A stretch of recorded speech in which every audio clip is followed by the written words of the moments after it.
A PEC da transição pode ser aprovada ainda hoje, mas o texto deve sofrer modificações, como, por exemplo, a redução de 2 para 1 ano o prazo de validade da proposta de emenda à Constituição. Direto de Brasília, vamos falar de novo com o Marcelo Moura, que tem os detalhes do dia. Ô Marcelo, essa mudança já está definida? Quais são as outras alterações que devem ser feitas no texto? Boa noite mais uma vez para você. Olá, Petri, boa noite novamente. Bom, Petri, o relator da proposta, deputado Elmar Nascimento, confirmou que a PEC passa a ter validade de 1 ano, e não mais de 2, como vinha sendo tratado, A mudança ocorre para tentar aprovação na Câmara dos Deputados, Petri. E mais cedo, essa mudança foi discutida na residência oficial da Câmara, entre o presidente da Casa, deputado Arthur Lira, e o futuro ministro da Fazenda, Fernando Haddad. A expectativa, Petri, é de votação, é de que a votação prossiga na Casa, na Câmara, e o presidente do Senado, senador Rodrigo Pacheco, disse que se a proposta andar de fato na Casa Vizinha, vota ainda hoje. E para comentar, Petri, nós temos hoje a alegria de ter aqui o deputado Zé Silva, do Solidariedade de Minas Gerais, que nos concede a gentileza de falar sobre esse assunto.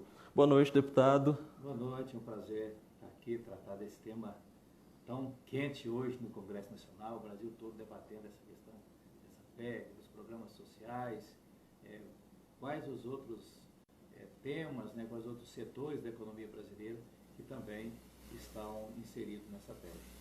Bom, deputado, e qual a expectativa, o que foi sugerido, qual que é o espaço do agro, o que o senhor traz para a gente de novidade sobre a PEC? Bem, o agro, a nossa expectativa era muito maior.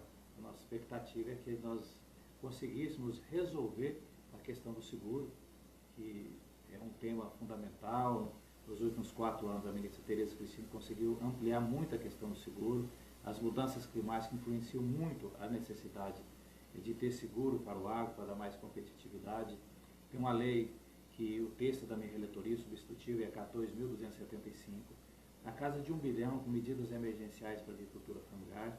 Essa lei foi aprovada, quase metade da Câmara dos Deputados apresentaram esse projeto de lei, foi vetado pelo presidente, nós derrubamos o veto, inclusive com 100% dos votos dos deputados e senadores, mas a lei não foi implementada por falta de recursos. Então, essas duas propostas que nós levamos para o governo, do seguro e também das medidas emergenciais para a agricultura familiar.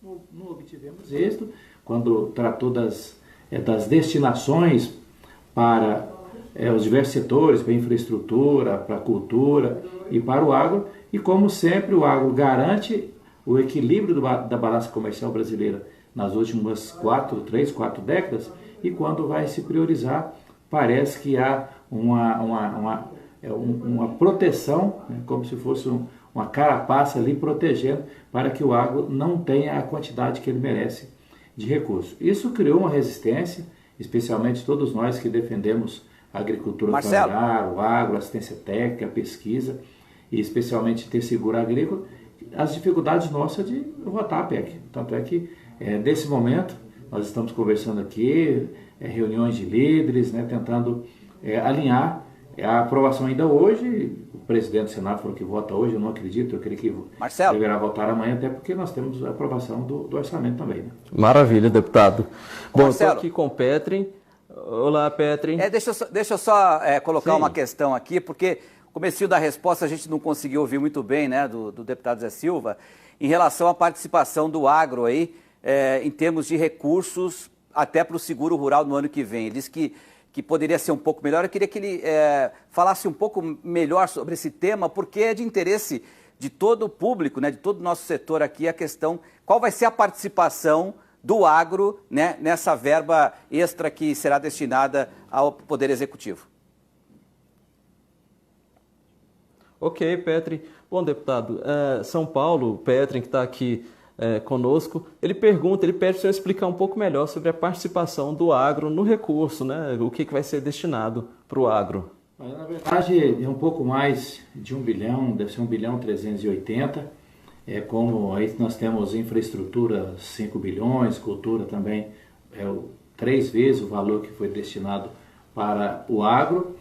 Tem também um ponto que eu acho que é fundamental, que é um avanço, e isso ajuda muito o agro, já que nós, na competitividade do agronegócio brasileiro, eu estive nas últimas 3 conferências mundiais do clima, para aumentar a competitividade do nosso agro, tirando as doações de projetos como o Fundo Amazônico, tirando também doações em transferências, desde que as medidas sejam para combater as mudanças climáticas. Na minha visão, isso também ajuda o agro.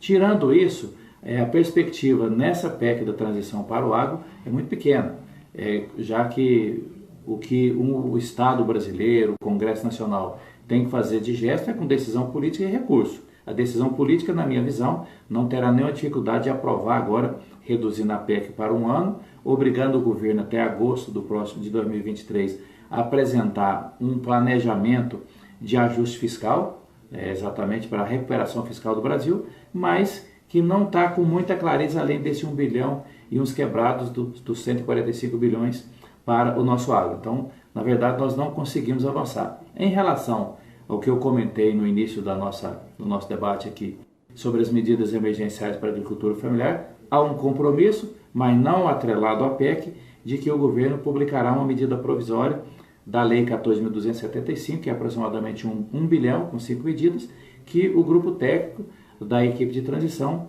eu pude entregar formalmente, como presidente da Frente Parlamentar da Assistência Técnica e Extensão Rural, no dia da Extensão Rural, ao coordenador, que é o deputado Pedro Kizai, do Grupo Técnico do Desenvolvimento Agrário. Então, tirando esse 1 bilhão que ficou compromissado que virá para o agro, e esse compromisso de uma medida provisória de 1 bilhão com as medidas para a agricultura familiar, não tem mais nenhuma previsibilidade. Ô Marcelo, só para a gente terminar, importante perguntar também ao deputado se a FPA vai ter alguma participação na escolha do novo ministro da Agricultura, ou vai ser uma escolha exclusiva do governo federal, e quais são os nomes mais cotados? Ok. Deputado, eu pergunto para o senhor, a FPA vai ter uma participação na escolha do nome do novo ministro ou será exclusivamente uma decisão do presidente? E quais seriam os nomes mais cotados para o posto? Olha, eu não acredito que a FPA terá essa oportunidade.